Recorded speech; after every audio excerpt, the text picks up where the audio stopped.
ಸಚಿವೆ ಹೆಬ್ಬಾಳ್ಕರ್ಗೆ ಅವಹೇಳನಕಾರಿ ಪದಬಳಕೆ ವಿಚಾರ ಪದಬಳಕೆ ಮಾಡಿದ ಸಿಟಿ ರವಿ ವಿಚಾರದಲ್ಲಿ ಜೆಡಿಎಸ್ ತಟಸ್ಥವಾಗಿದೆ. ಸಿಟಿ ರವಿ ಪ್ರಕರಣದಲ್ಲಿ ಜೆಡಿಎಸ್ ಸೈಲೆಂಟ್ ಆಗಿದ್ದು ಯಾಕೆ ಎನ್ನುವ ಪ್ರಶ್ನೆ ಮೂಡ್ತಾ ಇದೆ. ಮಹಿಳೆಗೆ ಪದ ಬಳಸಿದ್ದು ಖಂಡನಾರ್ಹ ಅಂತ ಜೆಡಿಎಸ್ ಬೇಸರವನ್ನ ವ್ಯಕ್ತಪಡಿಸಿತ್ತು. ಪರಿಷತ್ ಕಲಾಪದಲ್ಲಿ ಜೆಡಿಎಸ್ ನಾಯಕರು ಫುಲ್ ಸೈಲೆಂಟ್ ಆಗಿದ್ರು. ಹಾಗಾದ್ರೆ ಜೆಡಿಎಸ್ ನಾಯಕರು ಸೈಲೆಂಟ್ ಆಗಿರೋದ್ರ ಹಿಂದೆ ಯಾವ ಕಾರಣ ಇದೆ? ಬೆಳಗಾವಿ ಕಾರ್ಯಕ್ರಮದ ಬಳಿಕ ವರಿಷ್ಠರ ಭೇಟಿಗೆ ಚಿಂತನೆಯನ್ನ ಕೂಡ ನಡೆಸಲಾಗ್ತಾ ಇದೆ.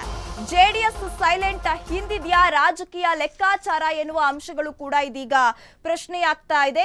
ಯಾವಾಗ ಸಿಟಿ ರವಿ ಅವರು ಸಚಿವೆ ಲಕ್ಷ್ಮಿ ಹೆಬ್ಬಾಳ್ಕರ್ಗೆ ಒಂದು ಅವಹೇಳನಕಾರಿ ಪದವನ್ನ ಬಳಸ್ತಾರೆ, ಇದು ದೊಡ್ಡ ಮಟ್ಟದಲ್ಲಿ ಸಂಚಲನ ಸೃಷ್ಟಿ ಮಾಡಿತ್ತು. ಅಲ್ಲಿ ಕೋಲಾಹಲವೇ ಎಬ್ಬಿತ್ತು. ಇತ್ತ ಲಕ್ಷ್ಮಿ ಹೆಬ್ಬಾಳ್ಕರ್ ಬೆಂಬಲಿಗರು ಕೂಡ ಸಿಟಿ ರವಿ ಅವರ ಹಲ್ಲೆಗೆ ಕೂಡ ಮುಂದಾಗಿದ್ರು.